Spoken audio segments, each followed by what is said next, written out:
اسلام کا ایک بنیادی رکن ہے. رکن کا مطلب ایک پلر ہے، ستون. اور اسلام کے جو بنیادی ارکان ہیں، جو پلرز ہیں، پلر کو اس بات کو یہ سمجھ لیں کہ پلر یا رکن، ستون، تھمب عمارت نہیں ہوتی، لیکن یہ ایسے پلرز ہیں ایسینشیل، لازمی، کہ ان کے بغیر اسلام کی عمارت کی، اسلام کی بلڈنگ کی تعمیر نہیں ہوتی. کلمہ نماز، یعنی کلمہ مطلب ایمان، اور اس کے بعد 4 رکن جو ہیں وہ عمل والے ہیں، نماز، زکوٰۃ، روزہ اور حج. ان کے بغیر اسلام کی عمارت کی تعمیر نہیں ہوتی. یہ خود اسلام نہیں ہے، اسلام کے بنیادی ارکان ہیں. اسلام ہر نبی کا دین رہا. حضرت محمد صلی اللہ علیہ وسلم اسلام کے آخری رسول تھے، تو بانی نہیں ہوئے آخری رسول. تو کوئی پہلا بھی تھا، درمیان میں بھی سارے رسول تھے. ہر نبی کا دین اسلام تھا. اللہ کے نزدیک دین تو ہمیشہ اسلام ہی رہا، ان الدین عند اللہ الاسلام. اب اس کو الگ الگ زبانوں میں جو نبی جس قوم میں بھیجے گئے ان کی زبان میں کیا کہتے ہوں، اس وقت کی بات ہے، جو کچھ بھی کہتے رہے ہوں. یہ ضروری نہیں کہ لفظ اسلام ایک ایڈجیکٹو ہے، صفت. سر تسلیم خم کر دینا اللہ کی مرضی کے آگے، سر جھکا دینا عربی کا لفظ ہے. جنہوں نے سر تسلیم خم نہیں کیا، جنہوں نے اپنی خواہش کو اللہ کی رضا کے تابع نہیں کیا، مسلمان کے گھر پیدا ہوئے، سرکاری ریکارڈ میں مسلم کہلاتے ہیں. اللہ کی فہرست میں نکلیں گے یا نہیں نکلیں گے یہ وہ طے کرے گا، کسی اور کو حق نہیں. مفتی صاحب کو تو یہاں حکم ہے کہ وہ ظاہر پر فیصلہ کریں. جو یہ کہے کہ میں ایمان والا ہوں اسے مومن کہیں، جو یہ کہے کہ میں مسلم ہوں اسے وہ مسلم کہیں، اور اسی حساب سے فیصلہ کرے. یہ حکم ہے. لیکن اصل تو اللہ کے یہاں طے ہوگا کہ کون مسلم تھا، اللہ کی نظر میں فرما بردار تھا، اپنی خواہشات کو اس نے تابع کر دیا تھا اللہ کی رضا کے یا نہیں کیا تھا. یہ تو اللہ کے یہاں طے ہوگا مسلم کون تھے اور کون نہیں تھے. پچھلی جو امتیں تھیں، پچھلے جو نبی تھے، قرآن نے یہ بتایا کہ جس قوم میں بھی آئے اس قوم کی زبان میں پیغام لائے. وَمَا أَرْسَلْنَا مِن رَّسُولٍ إِلَّا بِلِسَانِ قَوْمِهِ لِيُبَيِّنَ لَهُمْ. ہم نے رسول جہاں بھی بھیجے، جس قوم میں اسی قوم کی زبان میں اپنا پیغام بھیجا تاکہ لوگوں کی سمجھ میں آئے. نبی انہی لوگوں میں سے ہوتا تھا، ان کی زبان بولتا تھا، اور اسی زبان میں جس قوم کو اللہ انتخاب کرتا تھا، جن میں نبی اٹھاتا تھا کوئی، اسی قوم کی زبان میں ہی اپنا پیغام بھیجتا تھا اللہ تعالیٰ. تو اسی قوم کی زبان کے اندر اسلام کو مختلف پچھلے ایڈیشنز میں کیا کہتے رہے ہوں گے، ہم اس پر نہیں جا رہے. نبی کریم آخری نبی محمد صلی اللہ علیہ وسلم تشریف لے آئے، اس کا عربی میں نام اسلام. ہر نبی کا دین اسلام تھا، چاہے اس کو مختلف زبانوں میں کوئی اور نام رہے ہوں. ان کے جب اسلام تھا تو اس کے بنیادی ارکان یہی تھے، نماز، زکوٰۃ، روزہ اور حج. عملی ارکان کی میں بات کر رہا ہوں، ایمان تو ہے ہی، اس لیے میں 5 اس کو پہلے کو چھوڑ کے بار بار 4 کا نام لے رہا ہوں، ہے 5. ہر اسلام کے یہ بنیادی ارکان ہیں. بنیادی ارکان نہیں بدلتے کبھی. اسلام ہر نبی کا دین رہا تو یہ نماز ہر شریعت میں فرض تھی، زکوٰۃ، روزہ، حج ہر شریعت میں فرض تھا. یہ معمولی تبدیلیاں شریعت میں یہ تو ہوتی نہیں وقت کے ساتھ، کہ نماز 5 وقت کی ہے، 3 وقت کی تھی. روزے 30 دن کے ہیں یا 29 دن کے، 1 مہینے کے وہ 40 دن کے تھے. تو معمولی تبدیلیاں یہ تو ہوتی نہیں. روزہ 24 گھنٹے کا تھا تقریباً، رکھتے ہیں آج بھی، یہودی رکھتے ہیں اور بعض عیسائی بھی رکھتے ہیں. روزہ تقریباً 24 گھنٹے کا تھا. 24 گھنٹے میں ایک مرتبہ تھوڑی سی دیر کے لیے کچھ کھا پیتے تھے، اور پھر اس کے بعد پھر 24 گھنٹے کے لیے بند. اسی وقت دوبارہ کچھ کھانے پینے کی بات کو اجازت ہوگی. لیکن اللہ کی رضا کے لیے وہ وقت کا ذرا سا چینج ہوا، لیکن بنیادی طور پر وہ روزہ یہی تھا کہ صبح سے اس وقت سے لے کے جو وقت مقرر کیا گیا. قرآن سے بھی اس کا اشارہ ملتا ہے کہ پہلے روزہ ایسے ہی تھا، اللہ نے سہولت دے دی اس امت کو. اسی رکوع میں جو میں نے آیتیں نہیں پڑھی ہیں ابھی اس رکوع کی، اس میں آگے اس کا اشارہ ہے۔ نماز کے بنیادی ارکان ہے قیام کھڑا ہونا، رکوع، سجدہ، تشہد بیٹھنا، یہ رہیں گے ہمیشہ نماز میں۔ وہ نماز، اچھا حضرت نوح علیہ السلام پہلی شریعت صاحب شریعت نبی تھے، جن کے شریعت حضرت آدم پہلے نبی تھے، لیکن شریعت جو اتری وہ حضرت نوح علیہ السلام سے شروع ہوئی۔ تو ہر نبی کی شریعت کے اندر نماز لازم تھی، اس لیے کہ نماز ہر نبی کا دین اسلام تھا، اور نماز اسلام کا بنیادی رکن ہے، بیسک بنیادی ستون ہے، تھم پلر۔ نماز کے بنیادی ارکان یہ ہیں کھڑے، قیام، رکوع، سجدہ اور قعود، بیٹھنا۔ تو ہر نبی نے جو نماز بتائی اس میں یہ تھے چاروں، اس لیے کہ بنیادی ارکان ہے۔ بنیادی ارکان میں تبدیلی ہو جائے گی تو نماز نہیں ہوگی۔ ہاں قیام ہے، کھڑے ہیں، ہاتھ آپ نے یہاں باندھا یا ہاتھ آپ نے یہاں پر باندھا، یا امام مالک کے نزدیک جو 4 ائمہ سنی حضرات مانتے ہیں، اور شیعہ امام جعفر صادق امام، اور سنی حضرات کے جو 4 امام ہیں ان میں امام مالک، ان کے نزدیک نیت ہاتھ نہیں باندھتے، یعنی خالی شیعہ کی بات نہیں ہو رہی ہے۔ سنی مسلک کے جو 4 امام ہیں اس میں جو حضرت امام مالک ہیں ان کے نزدیک ہاتھ نہیں باندھتے، اور سب کا فیصلہ یہ ہے کہ ان چاروں کو درست مانو۔ تو چاہے ہاتھ چھوڑ کر نماز پڑھی، چاہے ناف پر ہاتھ باندھے اور چاہے سینے پر باندھے، چاہے درمیان میں باندھے، اس میں تو افضل اور غیر افضل کا اختلاف ہوگا کہ کیا زیادہ پریفرڈ ہے، کیا زیادہ افضل ہے۔ لیکن اگر کھڑے نہیں ہوئے، قیام نہیں ہوا، یہ بنیادی رکن ہے، وہ بنیادی رکن نہیں تھا ہاتھ باندھنا، تو اس میں تبدیلی ہوگی، معمولی تبدیلیاں ہوں گی تو نماز ہوگی۔ قیام نہیں ہوا تو نماز نہیں ہوگی۔ بنیادی رکن جو ہیں، بیسک پلر، جو اس کے مول استمبھ ہیں، ایسے اسلام کے یہ مول استمبھ ہیں۔ ایمان کے بعد یہ 4 عمل والے، نماز، زکوٰۃ، روزہ اور حج، اور ہر نبی کا دین اسلام تھا تو ہر نبی کی شریعت میں یہ چاروں تھے۔ نماز ہر نبی کی شریعت میں فرض تھی، زکوٰۃ ہر نبی کی شریعت میں فرض تھی، روزہ ہر نبی کی شریعت میں فرض تھا، اور حج ہر نبی کی شریعت میں فرض تھا۔ زکوٰۃ تک کی بات تو تمام علماء کہتے ہیں، اس پر اتفاق ہے، کوئی اختلاف نہیں ہے کہ یہ تینوں، نماز، زکوٰۃ اور روزہ، یہ ہر نبی کی شریعت میں تھے۔ حج کے بارے میں یہ تصور عام ہے بہت سے علم والوں کے ہاں بھی، بلکہ میں کہوں گا کثرت سے علم والوں کے ہاں بھی، کہ قبلہ جو ہے وہ تھا پہلے بیت المقدس،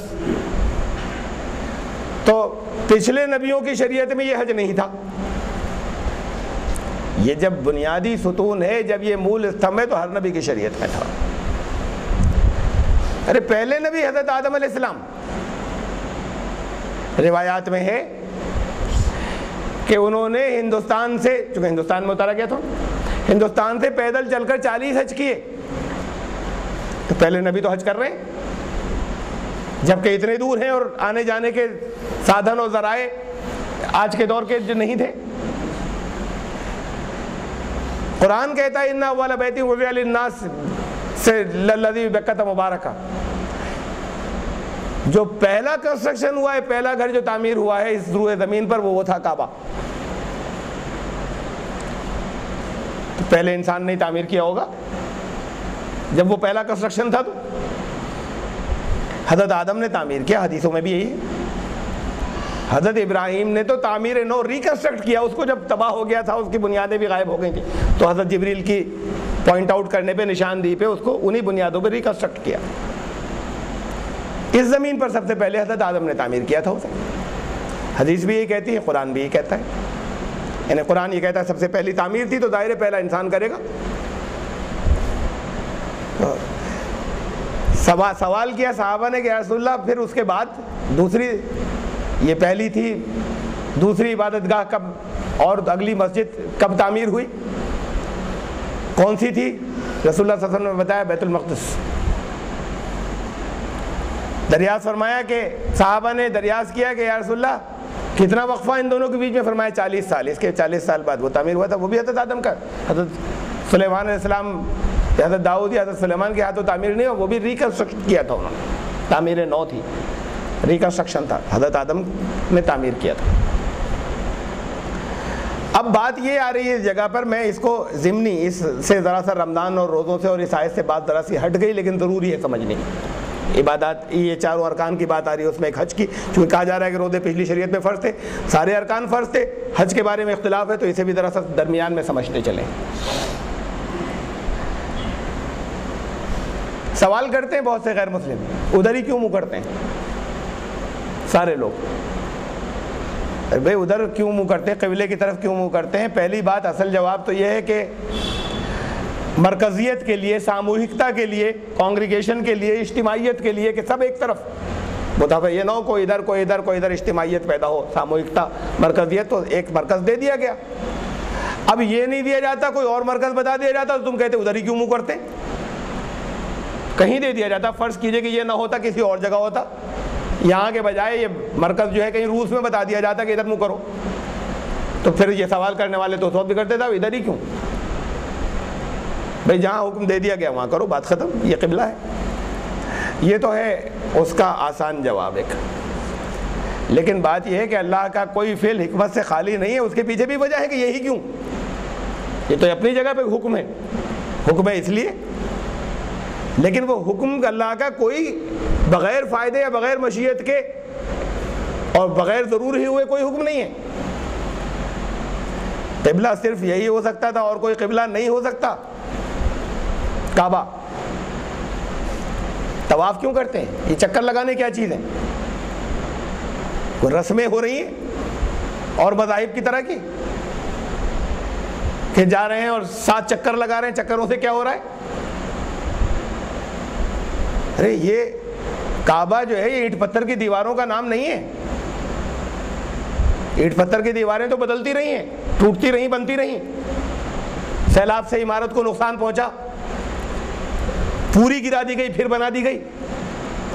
حضرت نوح کے سیلاب میں تباہ ہو گیا تھا، حضرت ابراہیم ریگستان ہو گیا تھا، وہاں ڈیزرٹ ہو گیا تھا، حضرت جبریل نے آ کے نشاندہی کی، پھر وہاں سے تعمیر کی۔ حدیثوں میں آتا ہے قیامت میں کعبہ اٹھا لیا جائے گا تو کوئی بلڈنگ اڑتی بھی جائے گی، یہ پتھر تو یہیں کے ہیں۔ کعبے کی کوئی الگ روح اور حقیقت ہے، یہ زمین کی روح ہے، وہ وڈرا کر لی جائے گی، وہ حقیقت کعبہ ہم اس کو بس ایک نام دے رہے ہیں خود سے، حقیقت کعبہ جو اصل حقیقت ہے، یہ بلڈنگ نہیں ہے، اصل حقیقت ہے، وہ اس کو لے لیا جائے گا، زمین پہ قیامت آ جائے گی۔ یہ مرکز ہے، ناف زمین ہے، ناف کہتے ہیں لائف لائن کو، بچے کو غذا ناف سے ملتی ہے، یہ لائف لائن ہے یہ پوری زمین کی۔ یہ بھی حدیث میں کہ پہلے ایک جھاگ تھا، وہ پھیلایا گیا، پوری روح زمین اس پہ سے پھیلائی گئی، وہ یہاں سے ابتدا ہوئی تھی اس کے پھیلانے کی زمین کے۔ حدیث میں ہے کہ بیت المعمور ہے، ہر آسمان کا، 7واں آسمان کا ایک کعبہ ہے، اور 7ویں آسمان پہ بیت المعمور ہے، یہ سب ایک دوسرے کے پیرلل، یہ وہاں سے ایک نزول ہوا اس حقیقت کا، کوئی بلڈنگ کا نہیں، بلڈنگ تو یہاں پہ تعمیر ہوئی، مرکز یہ تھا، اس سے جڑنا تھا، تو بیت المقدس کا طواف کبھی نہیں ہوگا۔ اب یہ کہا جاتا ہے صاحب، میں تو اور زیادہ ڈیٹیل سے بتاتا، یہ موضوع نہیں ہے، روزوں پر واپس آنا ہے مجھے۔ درمیان میں ایک بات کی میں وضاحت کر رہا تھا اس لیے کہہ دی، اور اتنی بھی باتیں میں نے اس لیے کہیں کہ اس کے بغیر ایک دم نئی سی بات لگتی، سمجھ میں نہیں آتی۔ قبلہ اول تھا، ہماری زبان میں بولا جاتا ہے، نبی کریم صاحب نے ادھر منہ کر کے نماز پڑھی، جب تک مکے میں تھے ایسے نماز پڑھتے تھے کہ کعبہ بیچ میں رہے، اور پھر ادھر ایسے کہ بیت المقدس سے منہ کرنا ہے، کعبہ بیچ میں رہے، ایسے پڑھتے تھے۔ اب مدینے شفٹ ہو گئے تو پاسبل نہیں رہے کہ کعبہ بیچ میں رہے، بیت المقدس نماز پڑھتے تھے، یہ حکم نہیں آیا تھا کہ ادھر منہ کر کے پڑھیں، تو پھر وہ ان کی طرح دیکھ کر ادھر پڑھتے تھے بیت المقدس کی طرف، اور اللہ نے اس میں حکمت تھی، مشیت بتایا قرآن میں کہ ہم نے ہونے دیا تھا ایسا، جان بوجھ کر شروع میں کھولا نہیں تھا اسے کہ تمہیں ادھر منہ کرنا ہے، اس میں ہمیں آزمانا تھا مختلف لوگوں کو، ان کی مینٹیلٹیز کو، وہ اپنے موقع پر وہ آیات آئیں گی تو پھر یہ بات دہراؤں گا۔ یہ مشیت تھی، جب وہ اس کے بعد وہ آزمائش کے بعد یہ پوری ہو گئی تو پھر کہا کہ اب ادھر منہ کر لو، تمہاری رضا کا قبلہ رضا کا مطلب وہ اندر سے تمہاری آواز آ رہی ہے کی وہ ٹھیک ہے، تم ادھر ہی منہ پھیرے دیتے ہیں، قبلہ وہی تھا، قبلہ کبھی بیت المقدس نہیں تھا، چاہے ادھر منہ کر کے نماز پڑھتے ہو، اس لیے ہم قبلہ اول کہہ دیتے ہیں کہ اولاً ادھر منہ کر کے نماز پڑھتے تھے رسول اللہ صلی اللہ علیہ وسلم جب تک حکم نہیں آیا تھا، اس لیے ہم اپنی زبان میں اسے قبلہ اول کہتے ہیں، ورنہ قبلہ اول اور قبلہ آخر اور قبلہ ہمیشہ کے لیے صرف یہی تھا اور کوئی قبلہ نہیں تھا کبھی۔ ارے حضرت آدم یہاں سے جا کے نماز پڑھ سکتے ہیں، حضرت نوح کے سیلاب میں کعبہ روایت میں آتا اٹھا لیا گیا تھا، حضرت نوح کا بھی تعلق ہندوستان کے خطے سے تھا، اب یہ پھر ایک الگ پورا موضوع ہے، میں ثابت کروں گا، تو وہ جا کر وہاں حج کر سکتے ہیں، اور آخری نبی جو ہے ان کا وہ قبلہ ہے، تو پہلے نبی کا وہ قبلہ اور آخری نبی کا وہ قبلہ درمیان والوں کا بدل جائے گا۔ ہندوستان تو بہت دور ہے، وہ فلسطین کا علاقہ تو بہت قریب ہے، جہاں پہ وہ درمیان میں بہت سے نبی ہوئے بنی اسرائیل کے، وہ تو اتنی دور نہیں ہے، تو حج بھی ہر ایک کی شریعت میں فرض اور اسی قبلے کا تھا، یہ تو انہوں نے اپنے تعصب میں بنی اسرائیل نے بدل دیا، درمیان میں اسے چینج کر دیا۔ ہاں مقدس ہے وہ جگہ، نبی کی تعمیر کردہ۔ جو روزہ تھا وہ ایسے تھا، میں نے بھی بتایا، اور اس کا اشارہ آگے قرآن شریف میں ہے، وہ آیت نہیں آئیں گی آج، کہ 24 گھنٹے میں ایک مرتبہ کھاتے پیتے تھے اور پھر فوراً کھانا پینا بند کر کے فوراً روزہ شروع ہو جاتا تھا، 24 گھنٹے کا روزہ ہوتا تھا، بہت سخت تھا، بہت ٹف تھا۔ اللہ نے بات کی کو سہولت دے دی، نمازوں کی تعداد تو بڑھا دی، 3 دن میں 3 کے بجائے 5 مرتبہ یہ روزوں کی ہے کم کی، جیسا اللہ کی مشیت ہے، بات کو قیامت تک کے لیے اب لوگوں کی انرجیز اور لوگوں کی ضرورتیں کیا ہیں ویسے طے کیا آخری شریعت کے لیے۔ تو آج بھی یہودی رکھتے ہیں روزہ اور عیسائی بھی رکھتے ہیں کچھ، میں نے آپ کو بتایا، لیکن کچھ عیسائی رکھتے ہیں بہت کم، اور وہ ایسے رکھتے ہیں کہ گڈ فرائیڈے جو ان کے نزدیک بڑا مقدس ہے، تو حضرت عیسیٰ کی بات میں ترمیم یا تبدیلی کرنے کا حق کسی کو تھا؟ ان سے بڑا کوئی ہوا؟ آپ رسول اللہ صلی اللہ علیہ وسلم کو تو مانتے نہیں، تو میں تو ان کے لحاظ سے میں نے سوال کیا، آپ میں سے بہت سے کہیں گے کہ بے نبی آخر عظیم تر تھے، یہ سوال ہے کہ عیسائی سے کیا، وہ ان کو مانتے نہیں اللہ کا نبی، کہا کہ حضرت عیسیٰ سے بڑا آپ کے خیال میں آپ کے نزدیک کوئی ہوا ان سے زیادہ اختیار والا دین کے معاملے میں؟ تو انہوں نے کہا نہیں۔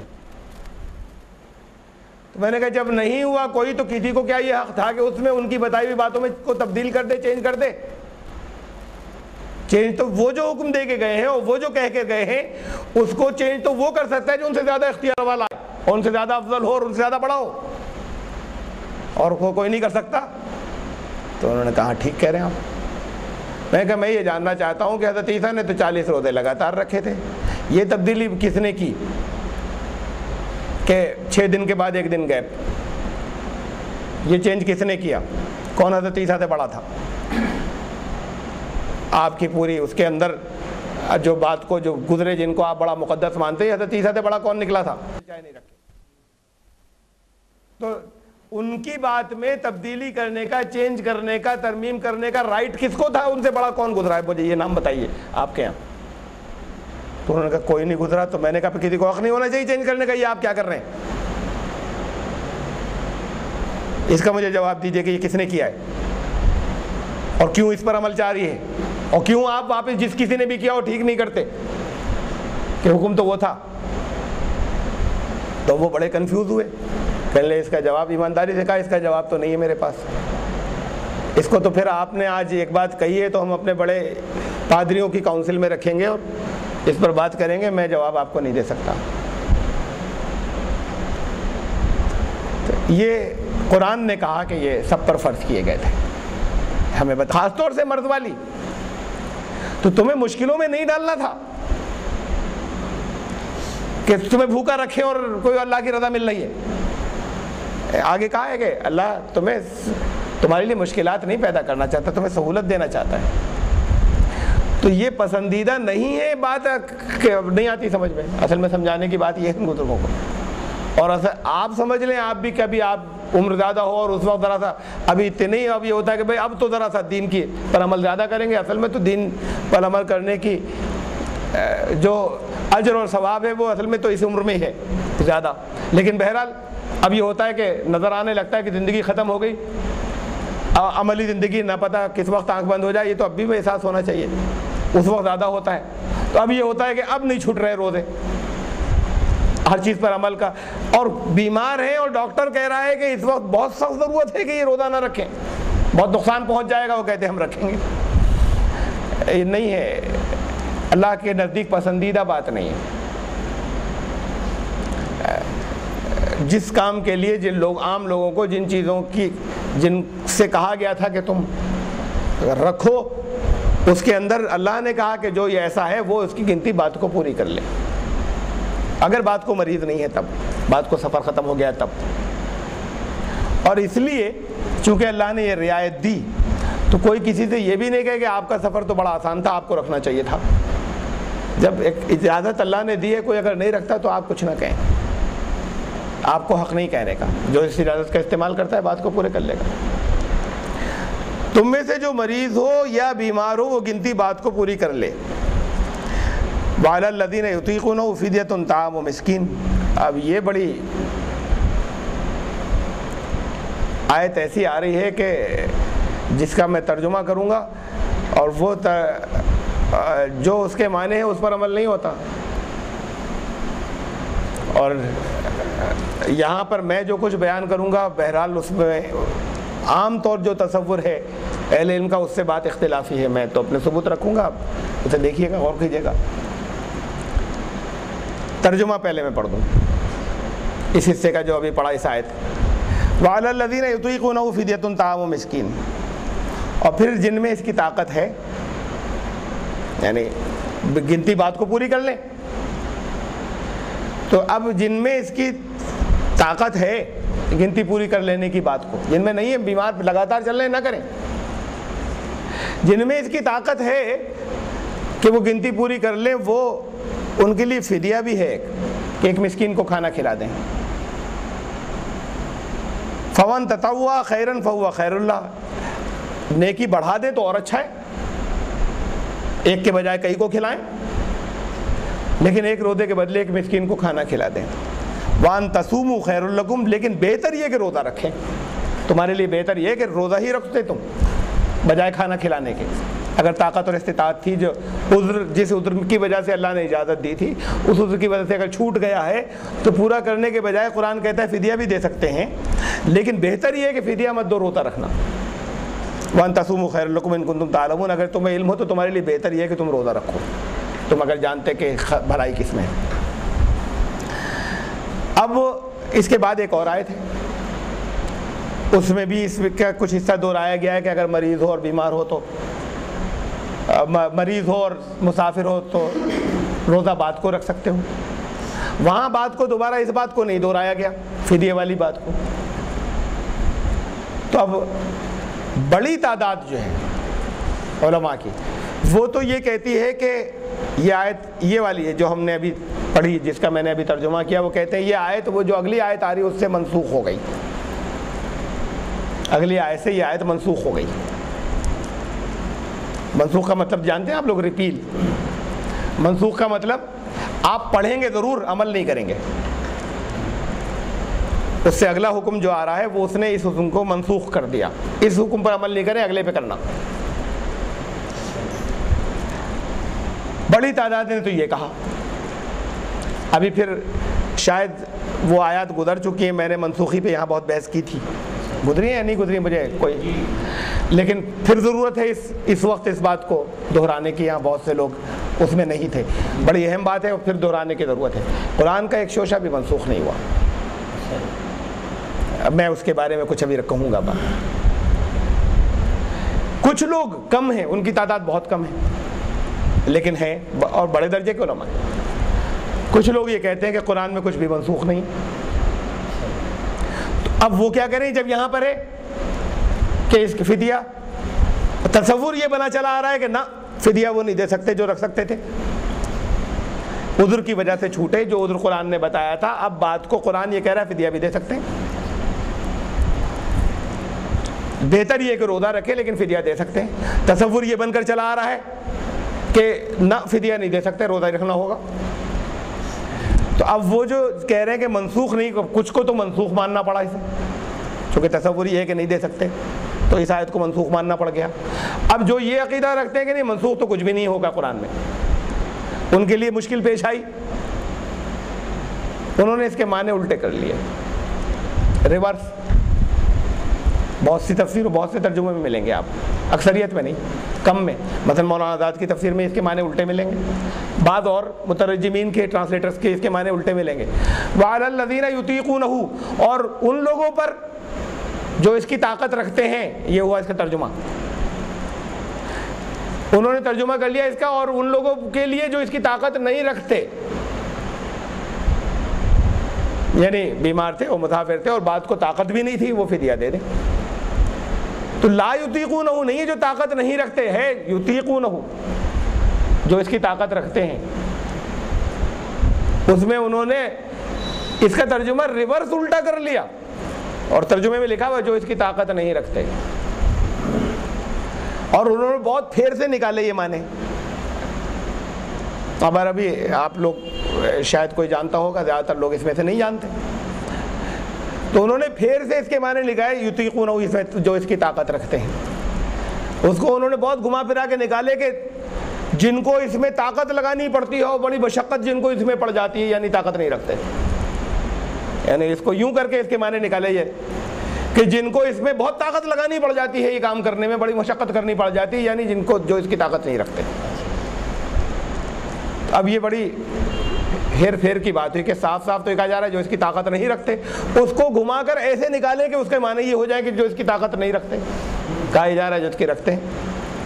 اگر یہ کہا جاتا کہ جن کو اس میں مشقت ہو رہی ہے، اس کے لیے عربی میں الفاظ دوسرے ہوتے ہیں، وَعَلَى الَّذِينَ يُطَوِّقُونَهُ، یطیقونہ نہیں ہوتا، جن کو اس میں طاقت لگانی پڑ رہی ہے، وہ یہ اس لفظ سے وہ معنی نکلتے ہی نہیں۔ تو اب کچھ نے تو اس کو، بڑی تعداد نے تو اس کو منسوخ مانا، آیت منسوخ، اور جو منسوخی کو نہیں مانتے انہوں نے اس کے معنی ریورس کر دیے، اور جو الفاظ ہیں اس کے معنی الٹے کر دیے۔ پہلے منسوخی پہ میں کچھ باتیں عرض کروں، ضروری ہو گئی یہ بات کہنا،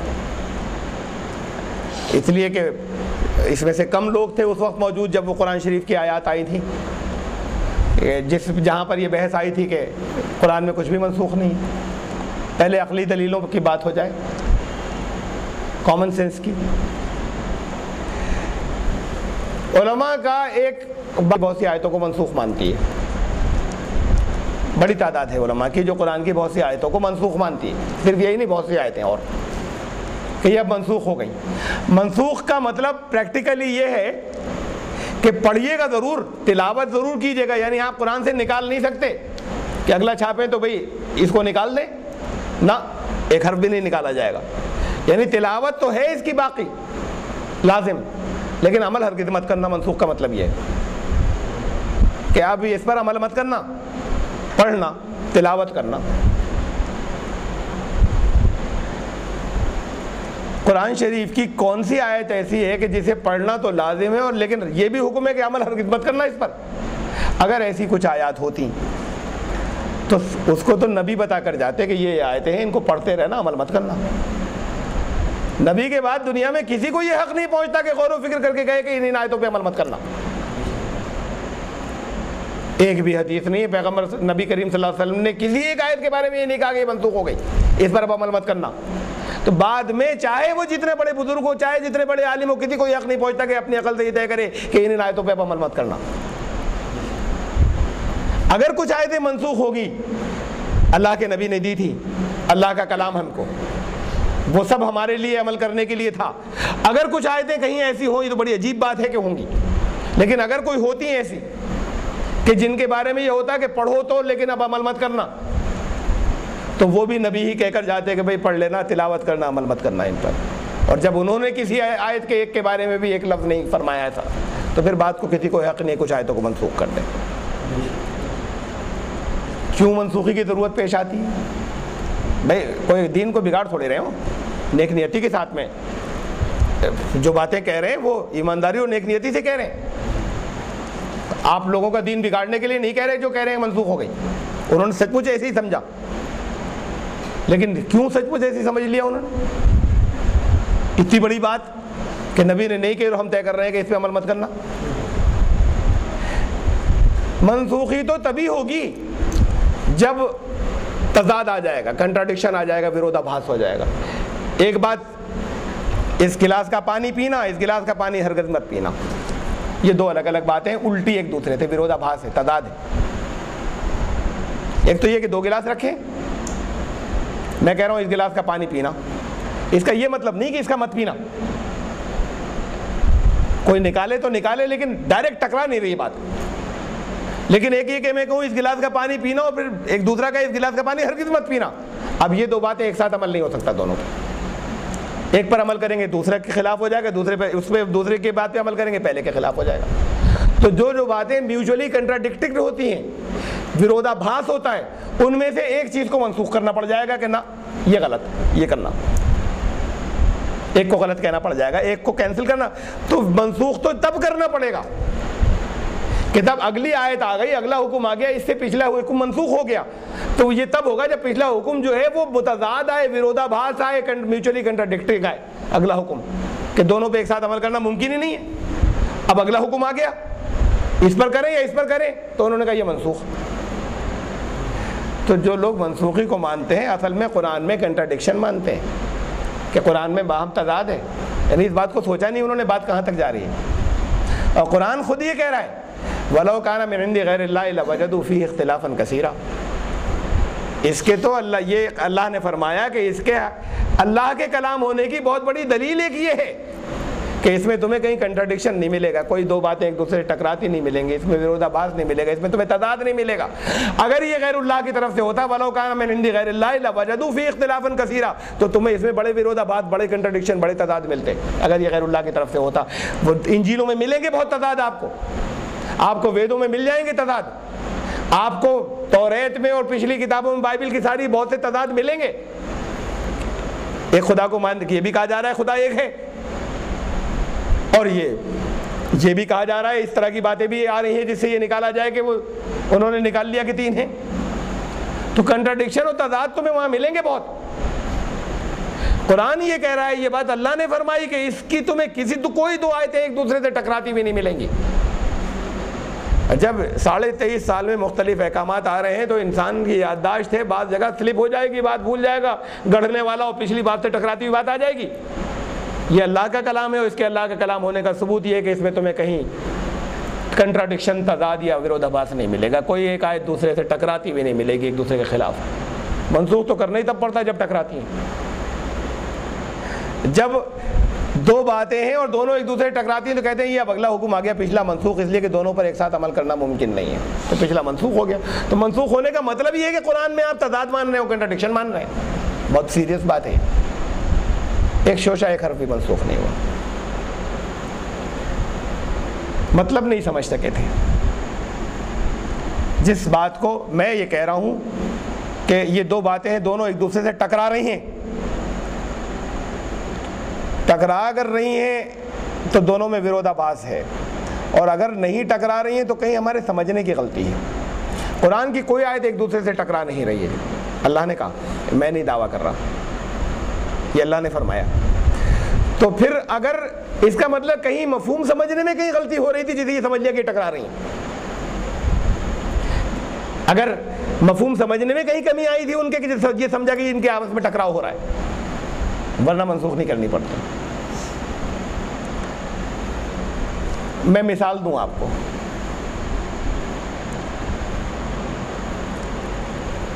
شراب بندی کا پروہیبیشن کا حکم آیا, نشہ بندی کا, ڈائریکٹ نہیں آیا, روک دو, بند کر دو. بڑے عادی تھے لوگ, علماء کہتے ہیں آ جاتا ڈائریکٹ تو حکم عدولی کر جاتے, گناہ میں پڑ جاتے اور بہت سے حکم کی خلاف ورزی کر جاتے. اتنے لت پڑ گئی تھی, بعض اس میں سے بہت سے عادی تھے. سب سے پہلے اس سلسلے کا جو حکم آیا وہ یہ آیا کہ اس میں نفع بھی ہے, اس میں فائدے بھی ہیں, خاص طور سے مرد والی. تو تمہیں مشکلوں میں نہیں ڈالنا تھا کہ تمہیں بھوکا رکھے اور کوئی اللہ کی رضا مل رہی ہے. آگے کہا ہے کہ اللہ تمہارے لیے مشکلات نہیں پیدا کرنا چاہتا, تمہیں سہولت دینا چاہتا ہے. تو یہ پسندیدہ نہیں ہے بات, کہ نہیں آتی سمجھ میں. اصل میں سمجھانے کی بات یہ ہے بزرگوں کو, اور آپ سمجھ لیں, آپ بھی کبھی آپ عمر زیادہ ہو اور اس وقت ذرا سا ابھی اتنے ہی اب یہ ہوتا ہے کہ بھائی اب تو ذرا سا دین کی پر عمل زیادہ کریں گے. اصل میں تو دین پر عمل کرنے کی جو اجر اور ثواب ہے وہ اصل میں تو اس عمر میں ہی ہے زیادہ. لیکن بہرحال اب یہ ہوتا ہے کہ نظر آنے لگتا ہے کہ زندگی ختم ہو گئی, عملی زندگی نہ پتہ کس وقت آنکھ بند ہو جائے. یہ تو اب بھی احساس ہونا چاہیے, اس وقت زیادہ ہوتا ہے. تو اب یہ ہوتا ہے کہ اب نہیں چھوٹ رہے روزے ہر چیز پر عمل کا, اور بیمار ہیں اور ڈاکٹر کہہ رہا ہے کہ اس وقت بہت سخت ضرورت ہے کہ یہ روزہ نہ رکھیں, بہت نقصان پہنچ جائے گا, وہ کہتے ہیں ہم رکھیں گے. یہ نہیں ہے, اللہ کے نزدیک پسندیدہ بات نہیں ہے. جس کام کے لیے جن لوگ عام لوگوں کو جن چیزوں کی جن سے کہا گیا تھا کہ تم رکھو, اس کے اندر اللہ نے کہا کہ جو یہ ایسا ہے وہ اس کی گنتی بات کو پوری کر لے. اگر بات کو مریض نہیں ہے تب, بات کو سفر ختم ہو گیا تب. اور اس لیے چونکہ اللہ نے یہ رعایت دی تو کوئی کسی سے یہ بھی نہیں کہے کہ آپ کا سفر تو بڑا آسان تھا, آپ کو رکھنا چاہیے تھا. جب ایک اجازت اللہ نے دی ہے, کوئی اگر نہیں رکھتا تو آپ کچھ نہ کہیں, آپ کو حق نہیں کہنے کا. جو اس اجازت کا استعمال کرتا ہے بات کو پورے کر لے گا. تم میں سے جو مریض ہو یا بیمار ہو وہ گنتی بات کو پوری کر لے. وعلی الذین یطیقونہ فدیۃ طعام مسکین. اب یہ بڑی آیت ایسی آ رہی ہے کہ جس کا میں ترجمہ کروں گا اور وہ جو اس کے معنی ہیں اس پر عمل نہیں ہوتا. اور یہاں پر میں جو کچھ بیان کروں گا بہرحال اس میں عام طور جو تصور ہے اہل علم کا اس سے بات اختلافی ہے. میں تو اپنے ثبوت رکھوں گا, آپ اسے دیکھیے گا, غور کیجیے گا. ترجمہ پہلے میں پڑھ دوں اس حصے کا جو ابھی پڑھا اس آیت. وعلی الذین یطیقونہ فدیۃ طعام مسکین. اور پھر جن میں اس کی طاقت ہے, یعنی گنتی بات کو پوری کر لیں. تو اب جن میں اس کی طاقت ہے گنتی پوری کر لینے کی بات کو, جن میں نہیں ہے, بیمار لگاتار چل رہے, نہ کریں. جن میں اس کی طاقت ہے کہ وہ گنتی پوری کر لیں, وہ ان کے لیے فدیہ بھی ہے کہ ایک مسکین کو کھانا کھلا دیں. فمن تطوع خیرا فهو خیر اللہ. نیکی بڑھا دیں تو اور اچھا ہے, ایک کے بجائے کئی کو کھلائیں, لیکن ایک روزے کے بدلے ایک مسکین کو کھانا کھلا دیں. وان تصوموا خیر لکم. لیکن بہتر یہ کہ روزہ رکھیں, تمہارے لیے بہتر یہ کہ روزہ ہی رکھتے تم بجائے کھانا کھلانے کے. اگر طاقت اور استطاعت تھی, جو عذر جس عذر کی وجہ سے اللہ نے اجازت دی تھی اس عذر کی وجہ سے اگر چھوٹ گیا ہے تو پورا کرنے کے بجائے قرآن کہتا ہے فدیہ بھی دے سکتے ہیں, لیکن بہتر یہ ہے کہ فدیہ مت دو, روزہ رکھنا. وان تصوموا خیر لکم ان کنتم تعلمون. اگر تمہیں علم ہو تو تمہارے لیے بہتر یہ ہے کہ تم روزہ رکھو, تم اگر جانتے کہ بھلائی کس میں ہے. اب اس کے بعد ایک اور آیت ہے, اس میں بھی اس کا کچھ حصہ دہرایا گیا ہے کہ اگر مریض ہو اور بیمار ہو تو, مریض ہو اور مسافر ہو تو روزہ بات کو رکھ سکتے ہو. وہاں بات کو دوبارہ اس بات کو نہیں دہرایا گیا, فدیے والی بات کو. تو اب بڑی تعداد جو ہے علماء کی وہ تو یہ کہتی ہے کہ یہ آیت یہ والی ہے جو ہم نے ابھی پڑھی, جس کا میں نے ابھی ترجمہ کیا, وہ کہتے ہیں یہ آیت وہ جو اگلی آیت آ رہی ہے اس سے منسوخ ہو گئی. اگلی آیت سے یہ آیت منسوخ ہو گئی. منسوخ کا مطلب جانتے ہیں آپ لوگ, ریپیل. منسوخ کا مطلب آپ پڑھیں گے ضرور, عمل نہیں کریں گے. اس سے اگلا حکم جو آ رہا ہے وہ اس نے اس حکم کو منسوخ کر دیا. اس حکم پر عمل نہیں کریں, اگلے پہ کرنا. بڑی تعداد نے تو یہ کہا. ابھی پھر شاید وہ آیات گزر چکی ہیں, میں نے منسوخی پہ یہاں بہت بحث کی تھی, گزری ہیں یا نہیں گزری مجھے کوئی, لیکن پھر ضرورت ہے اس وقت اس بات کو دہرانے کی. یہاں بہت سے لوگ اس میں نہیں تھے, بڑی اہم بات ہے اور پھر دہرانے کی ضرورت ہے. قرآن کا ایک شوشہ بھی منسوخ نہیں ہوا. اب میں اس کے بارے میں کچھ ابھی کہوں گا بات. کچھ لوگ کم ہیں, ان کی تعداد بہت کم ہے لیکن ہیں, اور بڑے درجے کے علماء ہیں. کچھ لوگ یہ کہتے ہیں کہ قرآن میں کچھ بھی منسوخ نہیں. تو اب وہ کیا کریں جب یہاں پر ہے کہ اس کی فدیہ, تصور یہ بنا چلا آ رہا ہے کہ نہ فدیہ وہ نہیں دے سکتے جو رکھ سکتے تھے, عذر کی وجہ سے چھوٹے, جو عذر قرآن نے بتایا تھا. اب بات کو قرآن یہ کہہ رہا ہے فدیہ بھی دے سکتے ہیں. بہتر یہ کہ روزہ رکھے لیکن فدیہ دے سکتے ہیں. تصور یہ بن کر چلا آ رہا ہے کہ نہ فدیہ نہیں دے سکتے, روزہ رکھنا ہوگا. تو اب وہ جو کہہ رہے ہیں کہ منسوخ نہیں, کچھ کو تو منسوخ ماننا پڑا اسے, چونکہ تصور یہ ہے کہ نہیں دے سکتے تو اس آیت کو منسوخ ماننا پڑ گیا. اب جو یہ عقیدہ رکھتے ہیں کہ نہیں منسوخ تو کچھ بھی نہیں ہوگا قرآن میں, ان کے لیے مشکل پیش آئی,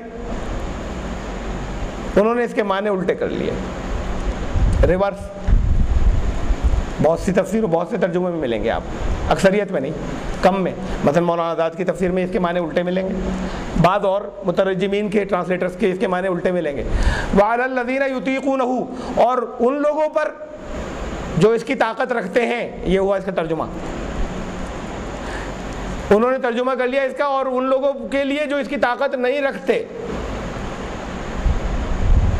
یعنی بیمار تھے اور مسافر تھے اور بعد کو طاقت بھی نہیں تھی, وہ فدیہ دے دیں.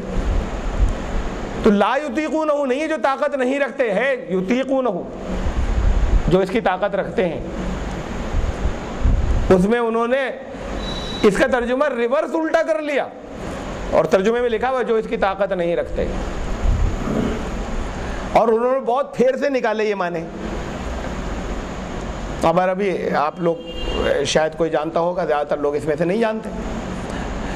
تو انہوں نے پھر سے اس کے معنی لکھائے یطیقونہ, اس میں جو اس کی طاقت رکھتے ہیں. اس کو انہوں نے بہت گھما پھرا کے نکالے کہ جن کو اس میں طاقت لگانی پڑتی ہے, بڑی مشقت جن کو اس میں پڑ جاتی ہے, یعنی طاقت نہیں رکھتے.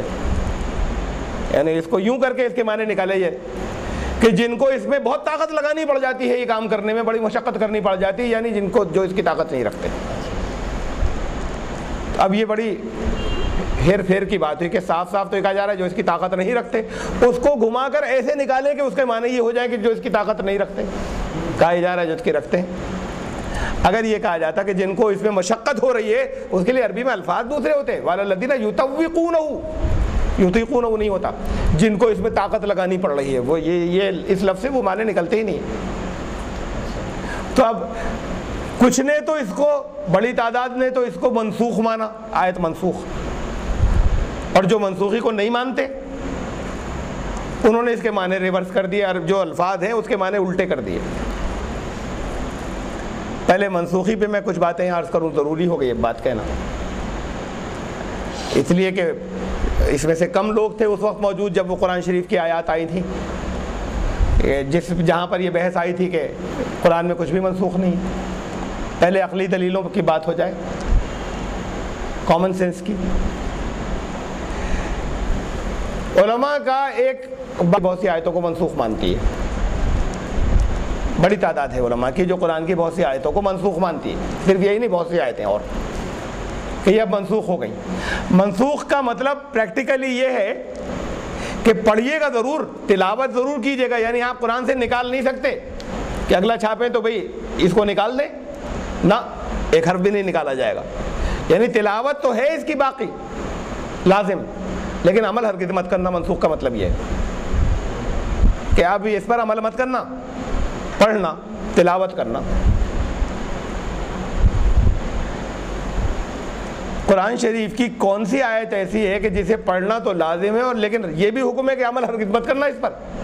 اگر ایسی کچھ آیات ہوتی تو اس کو تو نبی بتا کر جاتے کہ یہ آیتیں ہیں, ان کو پڑھتے رہنا, عمل مت کرنا.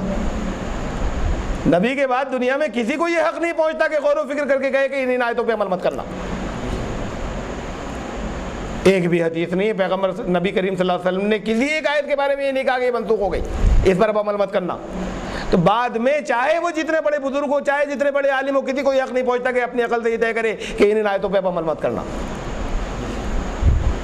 اگر کچھ آیتیں منسوخ ہوگی, اللہ کے نبی نے دی تھی, اللہ کا کلام ہم کو, وہ سب ہمارے لیے عمل کرنے کے لیے تھا.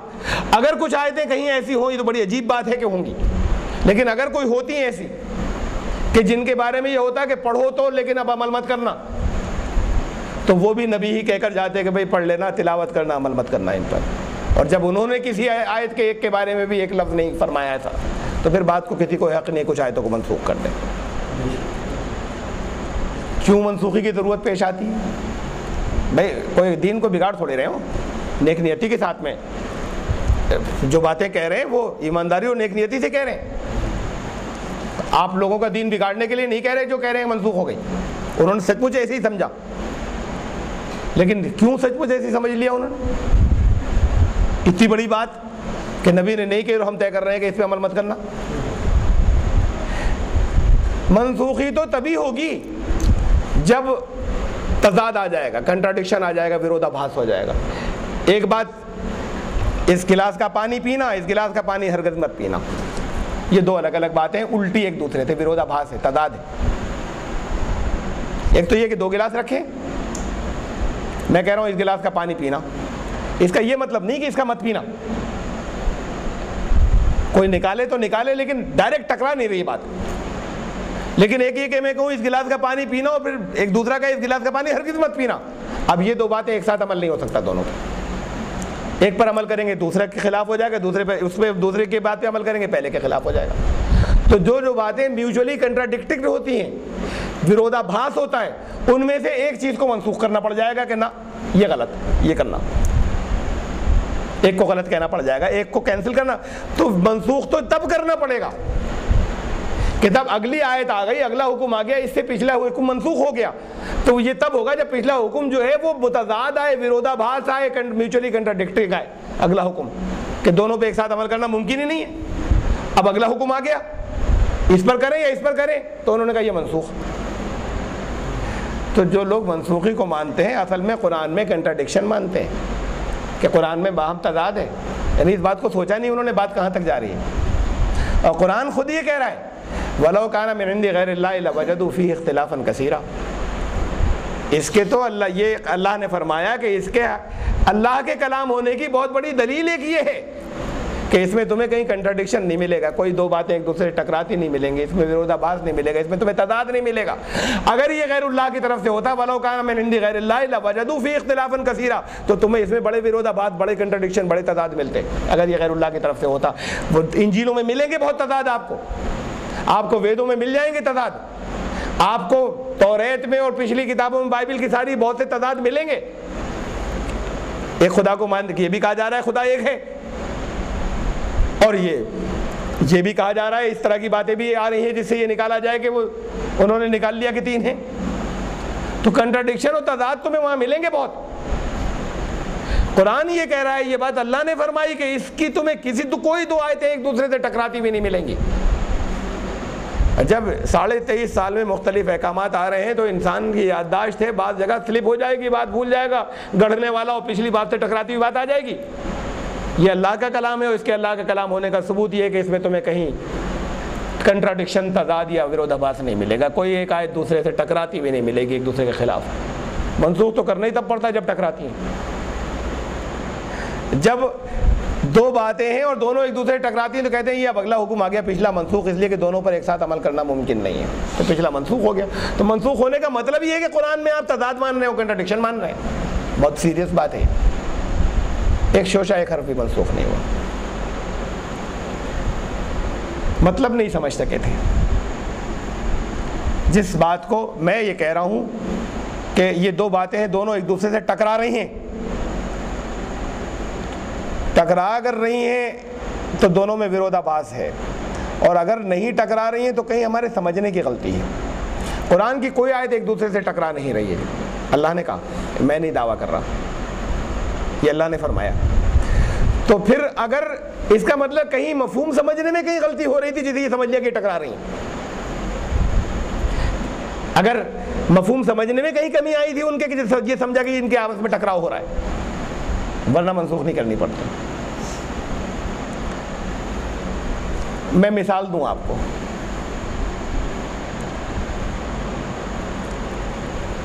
شراب بندی کا پروہیبیشن کا حکم آیا، نشہ بندی کا، ڈائریکٹ نہیں آیا، روک دو، بند کر دو۔